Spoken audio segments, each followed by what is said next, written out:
Hello, everybody, and welcome to this marketing masterclass. Today, we are joined by Tad Hargrave, and we are going to be talking all about feeling good with marketing. So, this is a topic that we've been talking about, working through, um, jabbering on about for a long old time, and I think we've got a lot of shared sort of vibe with what Tad talks about. So it's going to be a really interesting conversation today. So for those of you joining us for the first time, welcome in. For those watching on the replay, hello. My name is Simon Batchelor, and I'm one of the co-founders of Better, Bolder, Braver. And I'm joined today by Francis. Do you want to do an intro, Francis? Hi everyone, my name is Francis Chalaschi and I'm the other co-founder of Better, Bolder, Braver, and we are very happy to have Tad Hargrave here today.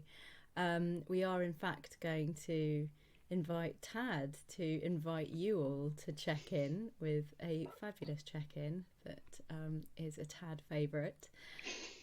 Briefly, though, just to say that it's a real honour to have you with us, Tad. We first heard you in conversation with Carlos and Lawrence of the Happy Startup School community that Simon and I are both very much part of. And for anyone that wants to listen to that conversation, which was a couple of months ago, I think Simon might be able to post a link to it in the chat. And we were just saying before that it's almost like a prequel in sort of Star Wars fashion that you might like to listen to after this conversation, because all of what Tad has to say is most joyous. So without any further ado, I invite you, Tad, to please invite people here to check in. Okay, so this is one of my favorite questions is what's your pop culture vice? Meaning, even if you are completely against the system and you go collect twigs and berries and you live off the land and you're into permaculture and against capitalism, railing it, you probably have some Netflix show that you just keep binging that you can't let go of. You're into anime or manga or trashy romance novels. So yeah, what's your pop culture vice? The thing that you're kind of obsessed with. All right, we've got a Reacher, we've got Queer Eye for the Nice. Straight Guy. Can we have Yeah. can we have two lots of queer eye? Because that's probably my guilty Yes. pleasure as well. Yes. Oh my gosh, they're flooding in. Rick Amazing. and Morty, classic. Oh man. Oh, fabulous. Oh, RuPaul, yes. Yeah, Oh, Succession. Oh, Succession. Oh, that was brutal. an absolute banger. Brilliant. Yeah. So there's something in this then. How to do check-ins well would be the first thing that Tad obviously knows how to do. But also giving people permission to kind of, yeah, I don't know, revisit parts of themselves that perhaps they're not putting out there as their brand. What is this for you, Tad? It's hilarious to me. It's just that's all. It's just funny. It's people who I don't know. We just put on a good front. There is something though I will say about. I remember a woman who was she certified to be a celebrant, so she could do weddings and various ceremonies legally.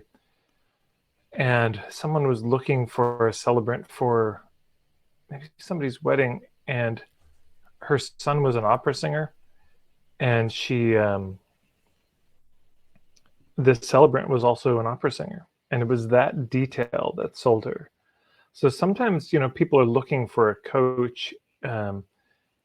And there's a lot of coaches seem generic. They all seem to do the same thing, or they all specialize in the same way. And that was, oh man, this person's into the same things I'm into, and that's enough of a thing to push it over the edge. I wouldn't base your whole marketing strategy on it, but it's very helpful. I've got a page on my website, the Are We a Fit or something like that, and in it there's a section where it says if you're into the following things, the following authors or this, we may get along.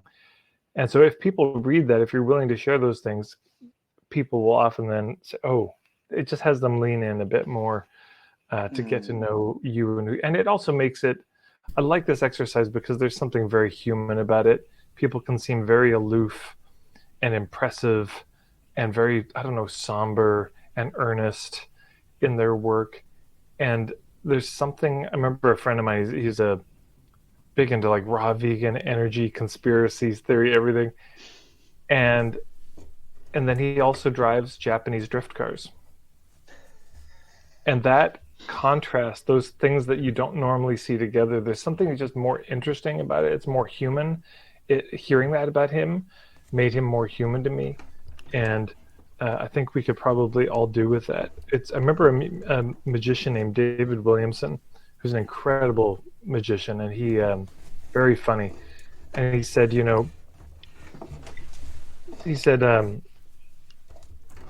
we got some shifting around in the background there. So I'm just going to mute Frances while she's rearranging her microphone.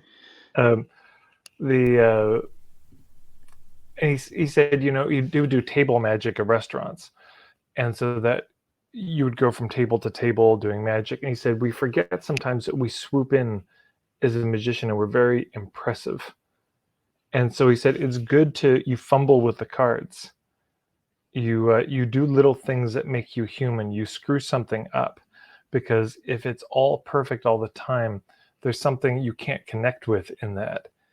It's just a wizard who just came to your table.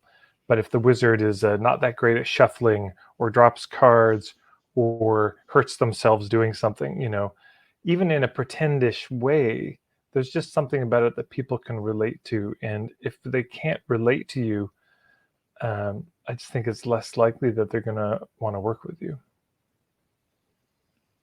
Yeah, that's really rings true for me. I used to work a lot when I was filming with a camera guy who was an excellent magician, and he would essentially go and hustle tables at restaurants when we would go out for dinner in the evening, and it was just an absolute treat to watch him work a restaurant while we were all sat there just eating away. And he'd be like, I'm just going to go and work this table over there. And he'd go and do it. But he had this thing where he'd like get the deck of cards out and he'd be like, do you know what? You shuffle it. You're probably better at it than I am. And, things like that just get these people do it. And he's instantly got a whole table involved in this magic trick. But I totally think that works, because immediately he wasn't just some random person who'd appeared at their table. It was like, oh, you can lean in and you can really attach. I think you can sort of see yourself in them maybe a little bit. So yeah, that's fascinating.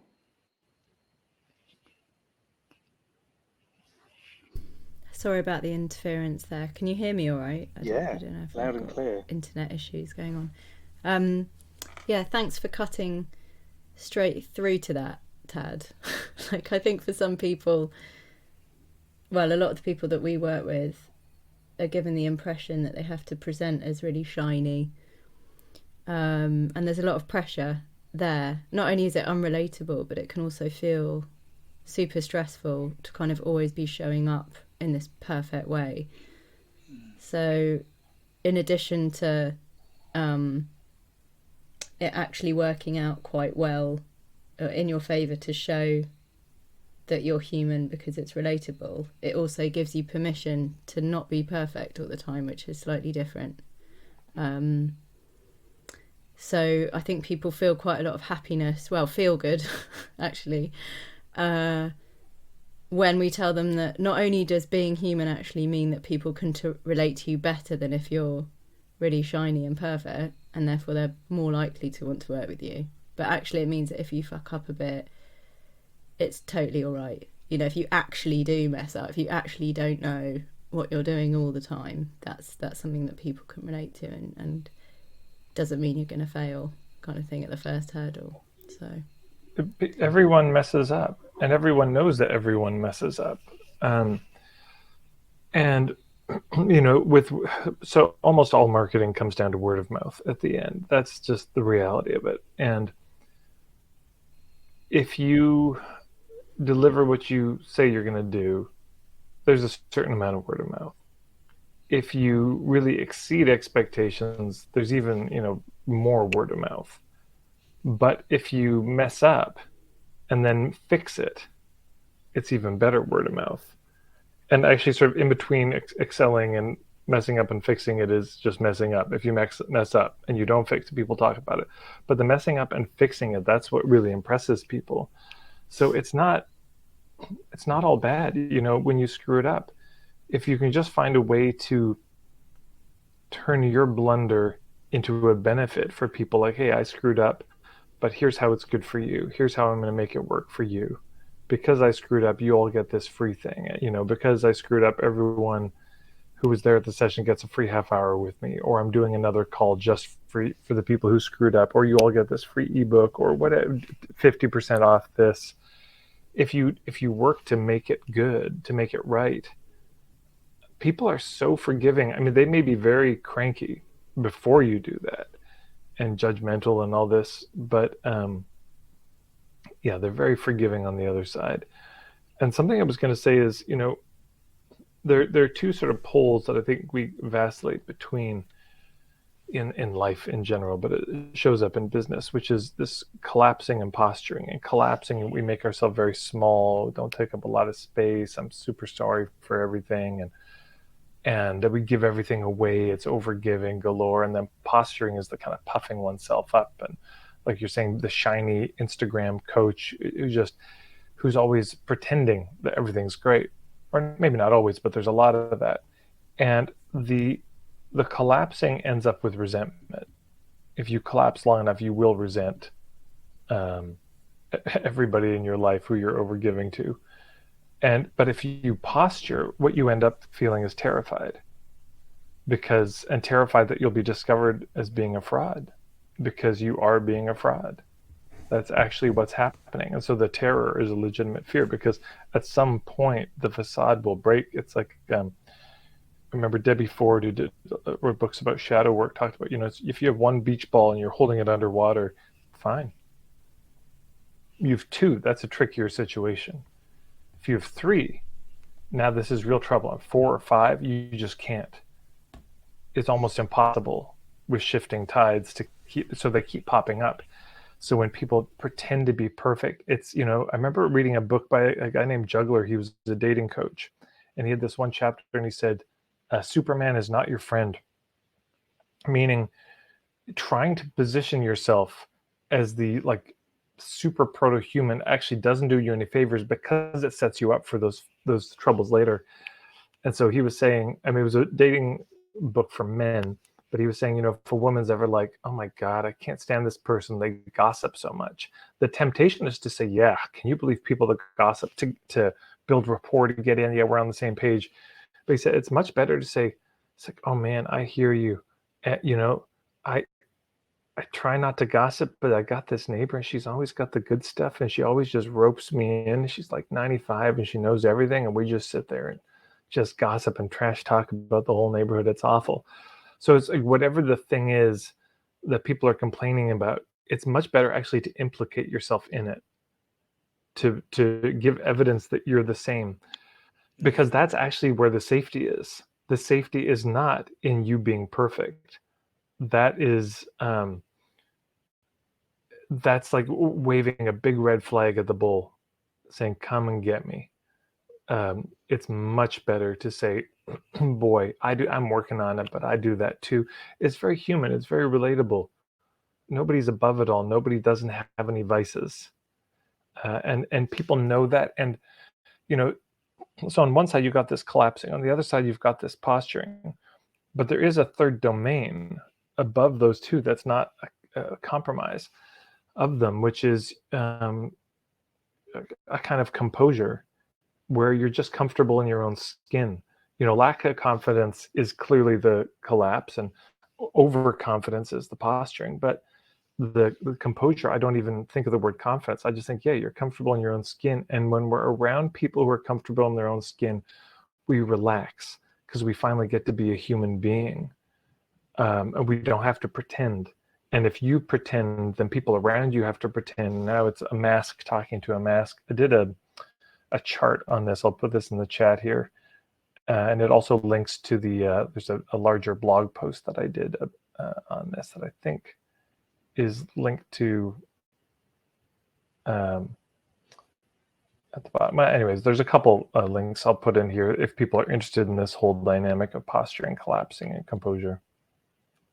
Yeah, it's really interesting. I mean, it certainly feels like it's a lovely summary, I think, of how those two things show up. And I think it's very easy to focus on the two. So you're either like, oh, I'm noticing all these people who are posturing all the time, or I feel like the kind of person who can't be on social at all, so I'm going to sort of collapse. And then there's this sort of that middle ground. I really love that word, composure, and it's like I think that's really nice because it's no one ever talks about those social accounts, but actually I think those are all the accounts we follow and interact with and really like. I think if I just imagine a few of the people I follow, none of them are massively overconfident. They're just happy being them. They're posting stuff and stuff going right, stuff going wrong. It's just stuff. So yeah, it's really interesting. I think that's a fascinating. That to me resonates really well. So, yeah. I love the idea that you can make something for everyone out of something that's within you. And you talked earlier, Tad, about like, here's a free thing as a result of something that happened.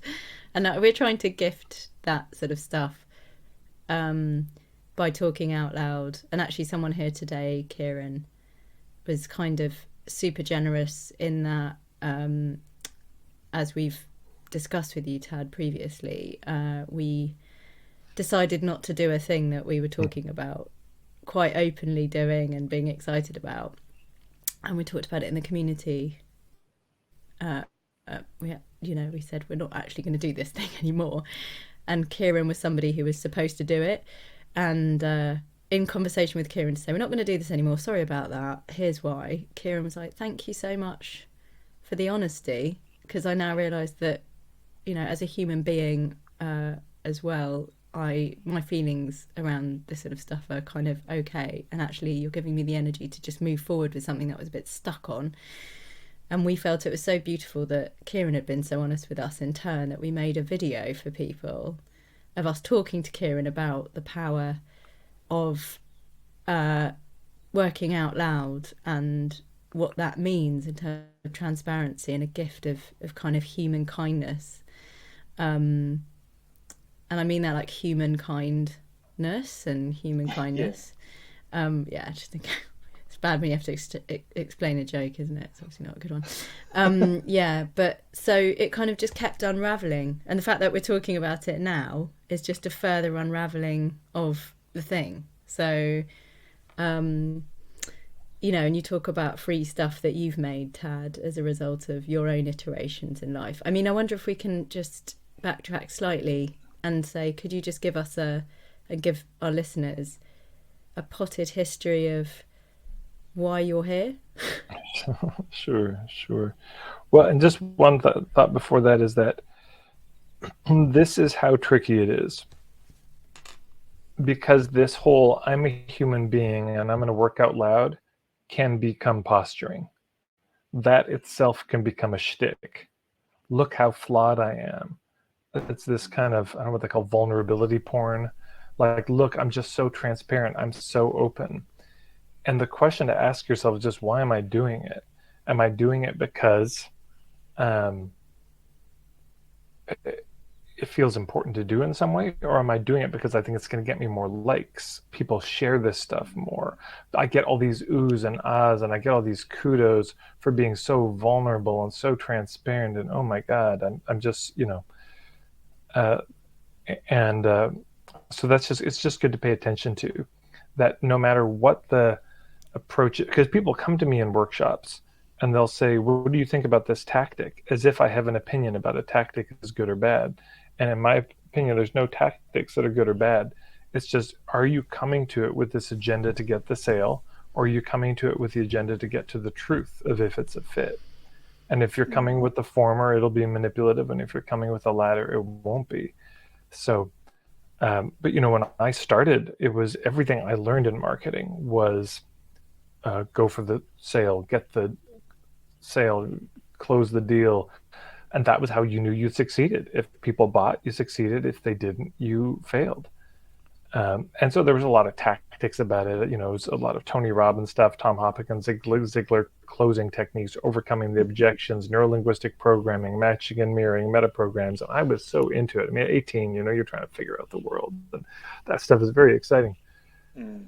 And so I just drank the Kool-Aid at that age. I got into it, and it felt terrible. But then you beat yourself up because you think, well, I'm just not doing it right. If I could do these things more skillfully, then nobody would notice. And then you start to see that there's this, why am I trying to make it unnoticeable? Why am I trying to hide it? Why is there this massive industry of stealth tactics, ninja tactics, hidden secret tactics, hack your customer's mind, they'll never know, hypnotic techniques? And all of this is testifying to something that it doesn't even realize it's testifying to, which is that we're ashamed of marketing. We think there's something we need to hide. We think we're doing something wrong, that if people sussed it out, they would want nothing to do with it and back away, which is true. So we try to hide it. And so that was all there when I started. How do you do this in a way that nobody catches on that you're doing it? Or just dominate people. Just you be more emotionally certain than them, and eventually they say yes. So, and then I kind of ditched that scene for a while because the franchise, it was a franchise of Tony Robbins, it just collapsed in Edmonton. Good people, and anyway, there's a whole story, and nobody's fault in particular, but it did break down, and I ended up going to Santa Cruz, and I worked with doing youth environmental and social justice work, basically. And so then I started hanging out with anarchists, and I began to question the whole system and capitalism, and kind of washed my hands of all this marketing stuff. But then I had friends who were struggling with their businesses, struggling with marketing, and I just knew more than them. Which is just a reassurance for everyone. You don't have to know everything. You just have to be a few steps ahead of people to be useful. And I just knew more. That was all.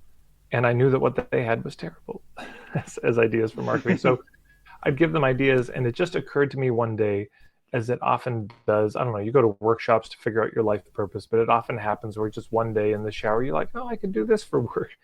That's all it was. No grand vision. It was just, maybe I could do workshops. I like to talk. I got no stage fright. Maybe I could teach workshops and help some of these people, like my friends who are doing green, local, holistic things that I admired so much. I went to Waldorf and all this as a kid. My mom was a dealer for homeopathic distributor, whatever, for homeopathic medicine. And but it was still a tear in me because so much of what, not everything, but a lot of what I'd learned in marketing was coming from this manipulative, I would say unethical angle. And then I came across the work of a fellow who's still out there, God bless him, Ari Galper, who has a website, unlockthegame.com. And it was called reverse selling at the time, and the name grabbed me. And I checked it out, and his whole thing, this is where I got the idea that the trouble in marketing, the manipulation, doesn't come from the tactic, it comes from this hidden agenda to get the sale. And that there was another agenda, which was getting to the truth of that question: is it a fit or not? And that was, I mean, I'm sure we've all had that moment that the light bulb goes on, everything becomes so clear, and where there were shadows and mystery before, it's just there, and you find yourself looking back over this field of your life now, illumined by the sun. And you see all the things you couldn't see at nighttime, and it looks so different. So I was able to unpack a lot of what I learned, and that became marketing for hippies. That became my business. And it's just been this cobbling together. My business isn't much other than a bunch of wildflowers I collected over my life, and marketing for hippies is just this string I put around them, and they're not my flowers. But I put them together as a bouquet in a way that some people seem to find appealing.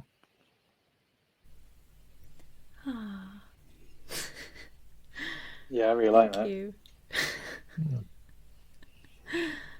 If it can, Yeah, I if think all stories can make you feel like that, why would you make anyone feel? Why would you need to make anyone feel differently? Yeah. Because you think you have to. That's why. Yeah, there is an answer to that question. It's because you think that's the only option, because that's what you're told. In the same way, we're told if you don't, there's a book called Punished by Rewards by a fellow named Alfie Kohn, Kohn. And he's written a number of books, but the thrust of this book is saying, do we think we're actually helping kids by giving them gold stars and A pluses? Is this really benefiting them the way we think it is? Or is it actually a punishment? Because the premise it's coming from is that unless you reward kids, they won't be curious or want to learn. And that's a lie. That's not true. Kids want to learn all the time. But if you come from the following three premises, that learning only happens in school, that learning can only come from the teacher with a curriculum sanctioned by the nation state, you know, then that's where all the trouble comes from. And so similarly in marketing, and I've heard this so many times, people say, but, aren't people indecisive? Don't you need to kind of help them decide? And I mean, there's two answers to it. Yeah, all human beings are indecisive about a lot of things, but also we're not really. We're not that unclear. We know what we want. I mean, we get conditioned, but if people have a safe enough space, people are real clear what they want if they're not ashamed of their choices. But if you come from this premise that people are indecisive and that nobody will buy unless they're manipulated, and that the only way to get people to buy is to stick the knife in and twist it around and entice them and seduce them with some, over the top possible. If that's what you think you have to do, you do it uh, until you can't anymore.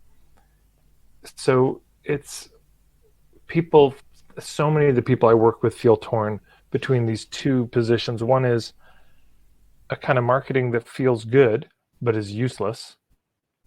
You I don't know, you put up your business cards and posters in places and nobody really responds. You buy ads in the local holistic magazine and nobody, you do Facebook ads and nobody. So it feels good. I'm not pushing anyone. I'm not being offensive. I'm just, unobtrusively marketing. I go to networking events, but I don't mention my business.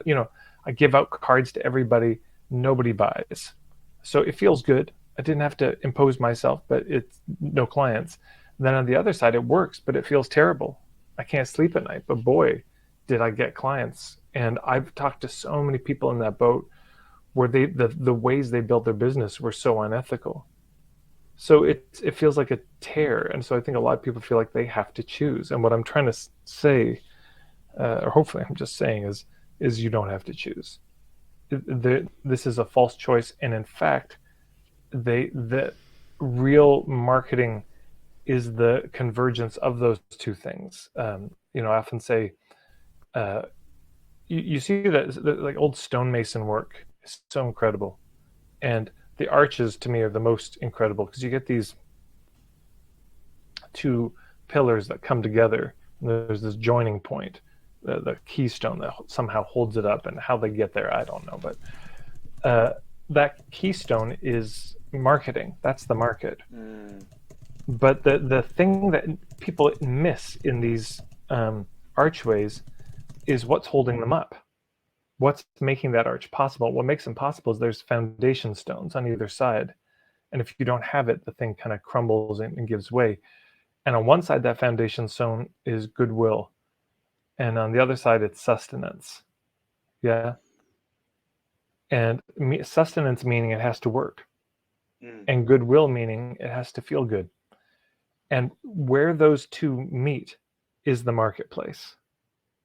The fact that they meet at all is our extraordinary good fortune. I'd like to drill down a little bit more on this, Tad. This idea of, I mean, my take on what you're saying is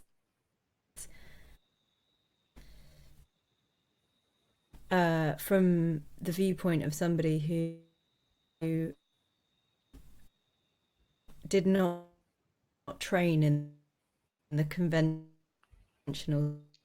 sense as a marketeer, not in sales, so didn't have the pressure to close deals, and has done quite a lot of I think we might have to come back to Francis's question, but yes. So essentially, I really like that idea of there being two maybe conflicting, but I like the idea of the keystone in the middle being the marketplace.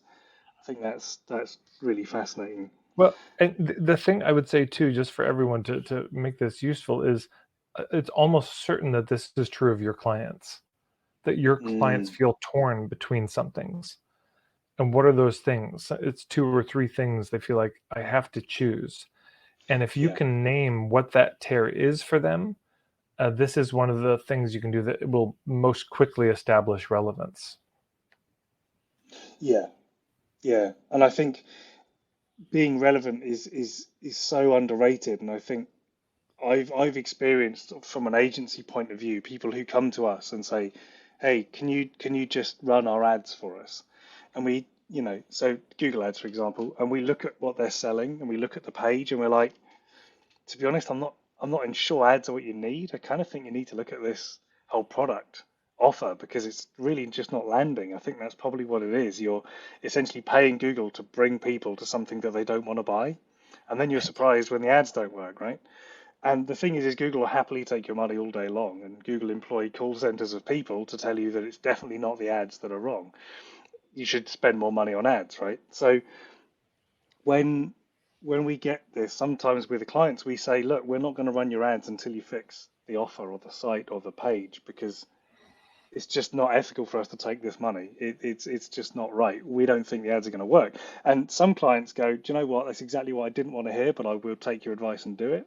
And other people go, okay, fine, we'll just go and find someone else. And quite often they come back to us years later and they're like, yeah, we did fix that page after about 2 years, and we remembered that you didn't take our money, and we really respected that. So now can you look at it? And I think there is something in that of like, even from a marketing point of view, as the marketeer, it's easy sometimes to feel like you can take someone's money because sometimes people make it very easy for you to do that. But, and I think in all business, you're always going to have those clients who are the wrong fit, and there is that ethical choice to make. And I think there's there's definitely something about the honesty and the truth of that message. And I think what you were saying about trying to get to the truth rather than the sale is really fascinating.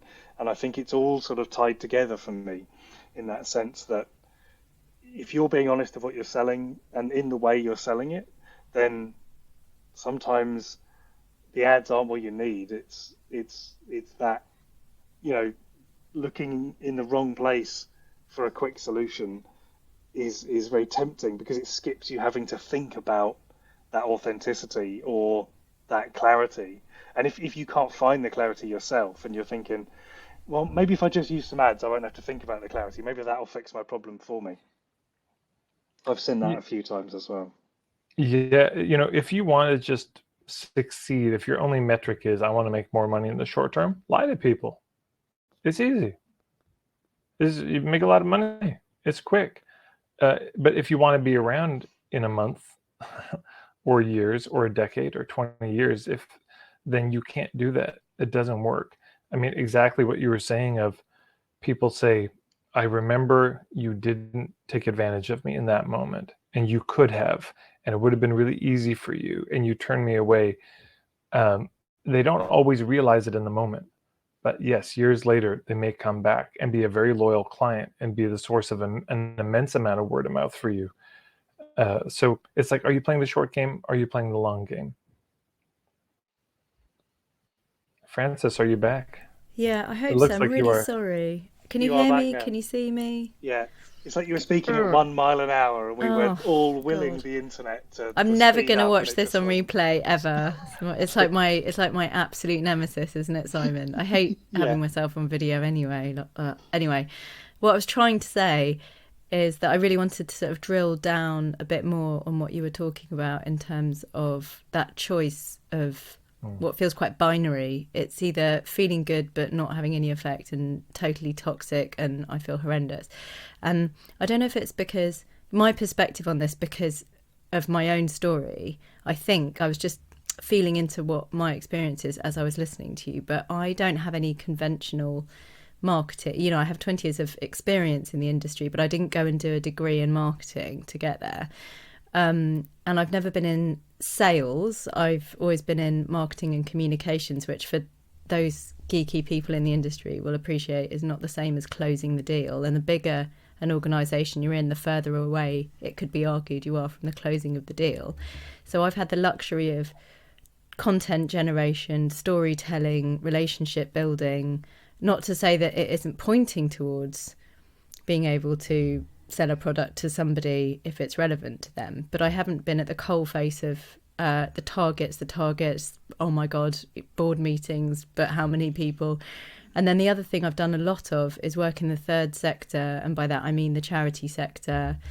And so it's been very alive for me how important it is to be very proud of what it is that you're talking to people about so that you can fundraise, and also to know quickly whether or not someone's money is not right for you because of your lack of time, lack of sort of capacity, or, you know, what it means to have to be quite nimble and move quickly onto somebody whose investment in you or your investment is that in there makes sense for the sustainability of your business.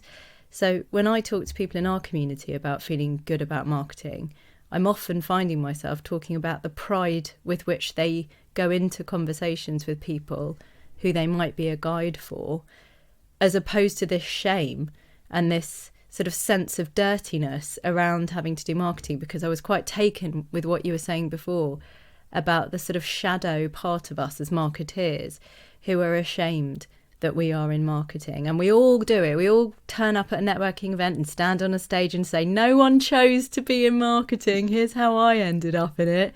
And it's like, why? You know, please let's not be apologetic. You know, we're in the business of helping people be clearer about how they can help others. And there's nothing embarrassing about that at all. And, you know, we work with coaches who are in the business of helping people. And that's something they should be proud of. And to support people in talking about that is something that makes me very proud. So I'm very interested in that, basically. Yeah, it's people think this is the trouble. You know, people. It's a mercy, but the way that you didn't have to go through all that marketing training, but people hear a tactic like so you go to a networking event and you're going to meet people and you're going to give them your card and you're going to get clients somehow at this networking event, and something about that feels off. But what happens is they think, oh, it must be me. I need, and that's literally what the coaches will say is, well, this is an example of your limiting beliefs. You see, this is you not believing you're worth it. And it gets framed in this way that I would just say it sometimes is true, but most of the time not. So, you know, let me just save you years of therapy of this and $10,000 coaching programs on your self-worth. It's probably not that.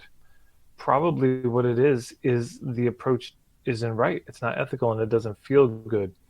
And you can't think of anything better.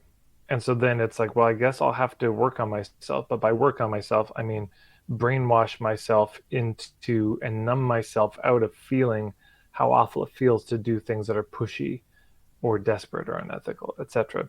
So here's an example. My mom got a spiritual life director coach kind of guy who was a rabbi. Are we Jewish? No. But it was 2017. Throw caution to the wind. She got a rabbi. And she's working with this rabbi, and very helpful for her. She's really appreciating the work. and I hear about it from time to time. And she says, "Oh, I was talking with him, and I mentioned my son runs this business, marketingforhippies.com, and he said, "Oh, I just struggle with the marketing. It's very I'm no good at it."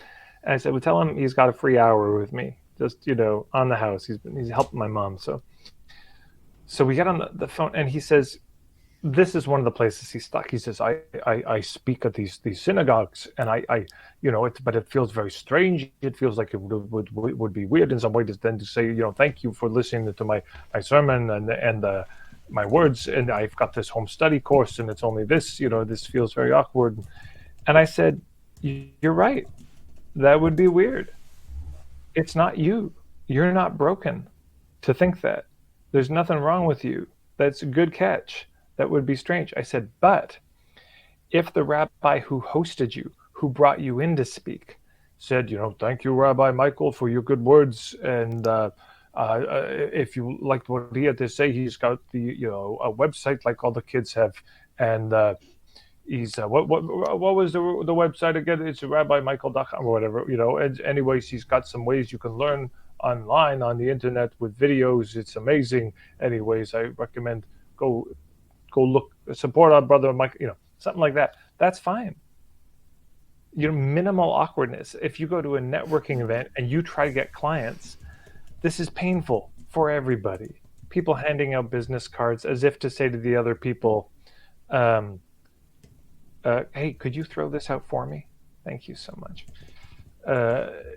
So it's a painful experience. But what if you do this instead? When you go to the networking event, you go with a colleague of yours, somebody you really admire and whose work you love, and you make the deal. You say, I'll network for you, you network for me. And you network for each other. This will instantly feel better. Or what if you go to the networking event, and instead of just approaching strangers, first of all, number one, you don't go to a networking event to get clients. You go to a networking event for hubs. You go to a networking event where the kind of people connected to your clients hang out. And then you go to the host of that party and you say, hey, I just want to say thank you so much for hosting this party. I know how much work it is, and this is just incredible. Hey, are you having a good time? And have you met some good people? It's like, yeah. Is there anyone you'd like to meet? There is. I've got this business, marketing for hippies, help hippies with their marketing. Are there anyone here who's kind of connected to life coaches or permaculture people or healers or this? Yeah, come with me. And they introduce you to 3 people. That's a better use of your evening than you giving out your business card to everyone, which will be tossed in the rubbish bin in the coming days or weeks. So if it doesn't feel good, don't do it. You just keep sitting with it. Like, here's another example. A fellow Russell Scott, who wrote a book called Awaken the Guru in You, from Guelph, Ontario, lovely man. And he would host these meetup groups, meditation meetups in his living room.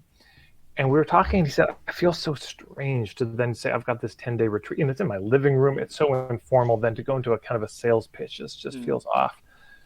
And I said, well, if it feels off, maybe what you could do is, it's only like 5-10 people who come every time. I say, afterwards, just sit down with every name and meditate on their name for a minute with this question of just, how could I be useful to this person? And maybe nothing will come. That's fine. Maybe something will come. But you could also think about your 10-day thing and just think about their name. It's like, does this feel like a fit honestly? Taking away any financial desperation, but could it? And then you just reach out to them afterwards. It's like, hey, thank you so much for coming. I was thinking about you. I was meditating, and I realized there's a video I had to send you. Or I thought about you in the 10-day retreat, and I got so excited about the thought of you. I don't know if it's a fit. I don't know if the time and work and money or any interest, but here's the details. It suddenly feels so much better. So there is a way for it to feel good. Any tactic, but it just needs a bit of English on it. It needs a bit of a spin. You got to put you got to reimagine it in a way that isn't assumptive, that isn't putting pressure on people, that isn't coming from this place of trying to get them to buy, but it's coming from, which is a pitch, which nobody wants to sit through, but which is coming from the place of, is this a fit? One last example is let's say you're doing an intro workshop. I went to oh man, story to get into the story. So my website is marketing for hippies, marketingforhippies.com.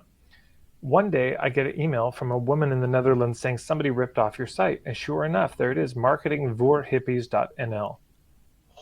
And she said, and you said you wouldn't know this because you don't speak Dutch. But their about page, like marketing for hippies, is your page just translated. And I was like, son of a bitch. And so I emailed the person, on their website, and I said, look, I'm the guy. I'm not going to sue you, but if I did, I'd win. But if you could stop this, and he wrote back and he said, "Oh, I'm so sorry. I didn't think you'd ever see, and I just was going to do this locally. It's such a great business name." And I said, I understand, but do you think a guy who runs a business called Marketing for Hippies will not at some point make it to Amsterdam? This is Mecca. I have to come. I'll lose the URL at a certain point if I don't go to Amsterdam and get high. So anyways, God bless him, he dropped it. No problem. And I said, look, no hard feelings. We'll go for beers when I come into town. So I went to Amsterdam and I ended up leading a workshop there for about 60 people. And guess who was hosting it? That guy. And we went to a Café Noorderlicht in northern Amsterdam. We got completely shit-faced. And we never talked about it. We never talked about the URL thing. We just had a great time. He took me on the canals. He took me to this incredible pirate renegade community of squatters called ADM. Anyway, it was an amazing time. And wow. In the lead up to it, I got a few emails from people saying, hey, what's happening in the workshop? And when we got into conversation, what was really happening, what they're asking was not what's the schedule. What they're asking was, will this day-long workshop just be a shameless plug for your $10,000 coaching package? Now, where did that question come from? That question didn't come from nowhere. It came from some of my American colleagues who'd gone over there and done that. The big promise, come to my workshop, you'll learn all this stuff. But by the end, it's like, oh, but the real stuff is in that. So some of us have had the misfortune of sitting through those things. Big promise. And then you get there and it's mostly a pitch. So that doesn't feel good to do. It doesn't feel good to stand up in front of the room and say, here's my hero's journey. And it used to be hard. And I lived in a van down by the river. But now look at my wife, look at my car, look at my money, to do this formulaic thing. And then you get to be a human being for about an hour while you share some content. And then you've got to put on that posturing facade again as you go into the pitch. And it's normally $10,000, but cutting it today to this price and talk that up more. And here's a different color marker, cross it out. And here's the price just for today, the first 28 people. Does it work? Yeah. But what do we mean by work? Because the next day, it's almost everybody will ask for a refund if you do that stuff. They'll sign up that night because of the social proof, the pressure, the scarcity. But then their spouse will say, "You spent how much? On what? On whose credit card? Excuse me?" And then they get a refund. So instead of that, you can do this, where you start off and you say, "Okay, here's 5 minutes about me. Just here's what we're talking about. Make sure you're in the right room. We're good, great." And hopefully, the title of the workshop does that mostly. If they're in the room, they're in the right room. And then you just share your perspective. You say, you're here because you're struggling with this issue, right? Here's my take on it. And that's 95% of the workshop. And at the end, the pitch is basically logistics. The pitch is basically, if you like that and you want more, here's where you get it. And here's the kind of details of it. But there's no, I did a video called something, the flat affect. Like when you're pitching, when it's time to actually share the offer you have, there's zero facial expression. Enthusiasm be gone. There's no, all the enthusiasm is in that 95% where you're sharing your point of view. It's totally welcome there because you're not making the case for them to buy from you in that section at all. You're just making the case for a philosophy. You're making the case for an approach. You're saying, if you have this issue, I'm sorry, here's what I would suggest. Here's the approach. Here's the kind of cosmology around it. Here's why you have that issue. Here's the blind spots you have. Here's the spells you're kind of under to be in this thing. And then at the end, it really just is going through the details of the thing. It's on these dates. It costs this money. Here's the kind of sequence and the flow of it. Are there any questions about that? I mean, sure, and here's a special deal if you sign up today, but it's not saying don't have a good offer, don't give incentives, but it's also saying, let me be very clear who this is for and who it's not for. Let me be clear about what this is and what it isn't, how we do it and how we don't, so you can know if it's a fit or not. And then if it is, man, I'm happy to have you. And if not, I'll see you down the road if I'm lucky. So, with the intro workshops, with networking, public speaking, there's a way to do it that everyone actually feels good and that works better, especially in the long term, than these other approaches. This is lovely to hear you saying. Recall some of the things you're talking about. Simon particularly calls the workshop that's selling the course Magic Beans, is how Simon talks about it. And we talk about the journey of consciousness and, sort of giving people time to get from one level of awareness about something to another. And I think what you're talking about is what we call the kind of unaware stage to kind of, awareness and maybe solution unawareness. But it's like, jumping straight to the sale when someone is busy trying to get close to what's happening for them and understand what a solution might look like, albeit it might not be yours, is something we all need to empathize with. So and I also like, Simon might get cross with me here and there in the week because the other thing we talk about is here's what a really good marketing plan looks like, and then I go and fuck the plan, because also do what makes you feel good. And we like that between us we can communicate that a plan is important for some people, and here's how to design one, and then you can also move away from it. And what I do a lot of the time is say, I will do the blog post about that, definitely. And then I just spend the afternoon cheerleading people and going down rabbit holes with no agenda necessarily, but it feels good, and it sort of sits underneath a sense for me that this is what we should be doing. But I don't have necessarily some sort of agenda or plan. And so it relieves me of that anxiety that what I'm doing is the sort of sinister shadow work that you talked about at the beginning, which is to sort of Darren Brown people into buying something off me by being really nice. I'm like genuinely into cheerleading people because it turns me on, and it happens that that's the thing that people find interesting about my work. So it's all like in the spirit of, do you know what I mean? And it may or may not lead to, and all these other phrases that are coming up around what you're talking about. And you're making me feel better about the way that I just go about doing things sometimes. Well, and let me just say this, is that,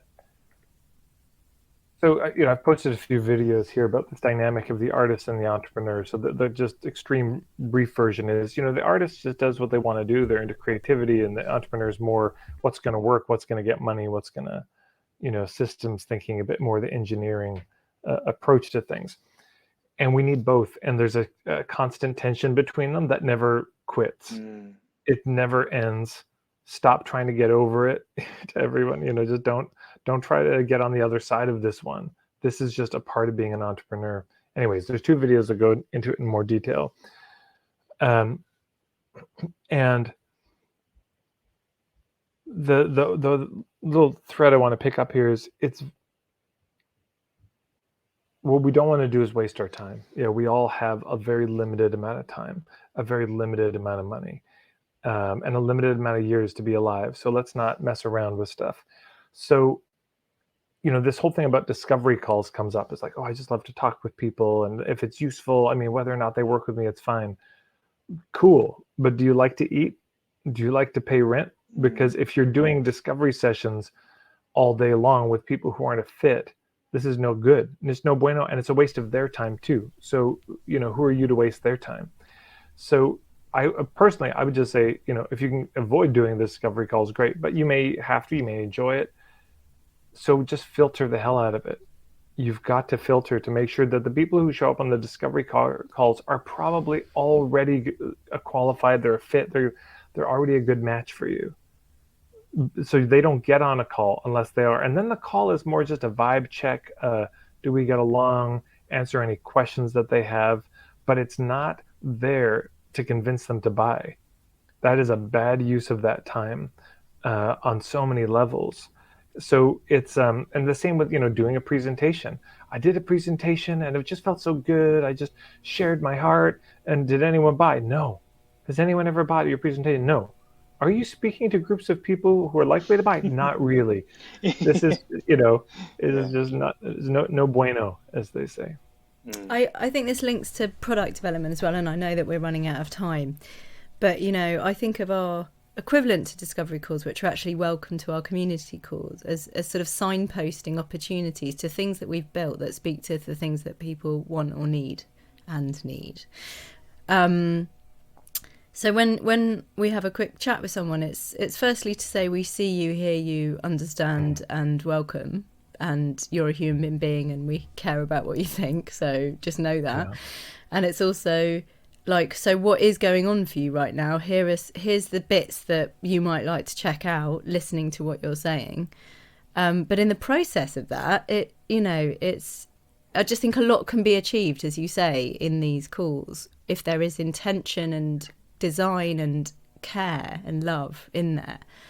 And yes, they're lovely chats as well. So Yeah. If the intention is to get to the truth, it's a beautiful call. If the intention is to get to the sale, it's a miserable call. Yeah, I think sales calls are, generally something that people avoid, and they avoid them for a very good reason because they're not particularly enjoyable, especially if you're just on it to persuade someone or try to Well, influence someone. Then it's just a bad vibe all round. and I know we're moving to a close, and Simon, I know we'll probably have to maybe, all willing, if you're up for it, do another call at some point around my 5 steps and your 6-step process to do that Yes. justice. But there's a woman I know named Lynn Twist, and she wrote a book called The Soul of Money, which is an incredible book, and it's about fundraising. And she was a fundraiser, and of course, fundraising is the shit job. Nobody wants to do fundraising. People feel so gross asking for money. And she looked at fundraising as a sacred act. It was a sacred entrustment.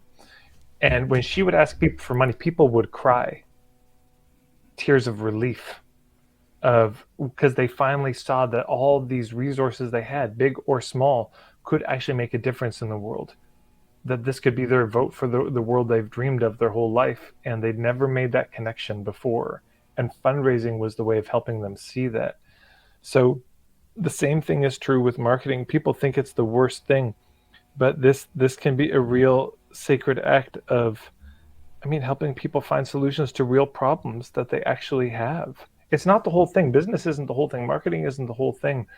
But when it's done well, it is such a deep sign of respect for people. It's the incarnation of the deep history of the market in humanity. Mm. The farmers market, the craft shows, the ways that communities come together and say, hey, here's what I've been working on since I saw you last.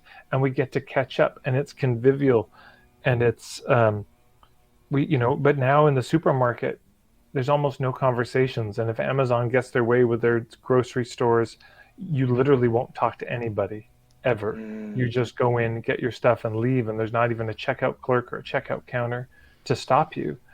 And so people go to shop to heal their loneliness in a way that deepens their loneliness. But if you go to a farmer's market, there's so many conversations, and you see friends and you catch up.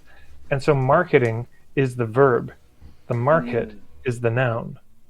So marketing is taking this conviviality and this beauty of people coming together and sharing their craft and doing something with it, enacting it. That's what marketing is. Yeah, I think that's an absolutely beautiful thought to end on there. Um, yeah, I think it's a fantastic summary. I really like that. Um, yeah, well, thank you very much for joining us, Ted. And I think we'll definitely take you up on that offer for if the Happy Startup was the prelude, then we'll do an encore where we'll do the 5 steps and the 6 chapters. I would love that. I'd also like to chuck in there the ethics around fundraising, because to show up as a charity and ask for money, you have to also be able to demonstrate why you, and why should these people, as you say, why are you a ticket for these people into a utopian world that they are dreaming of, then they can be part of. And I think it loops really beautifully back to the beginning of this conversation, which is about how to show up as yourself and be transparent and show your workings and show why you. So I really love that link, and I'd love to go down that rabbit hole with you another time.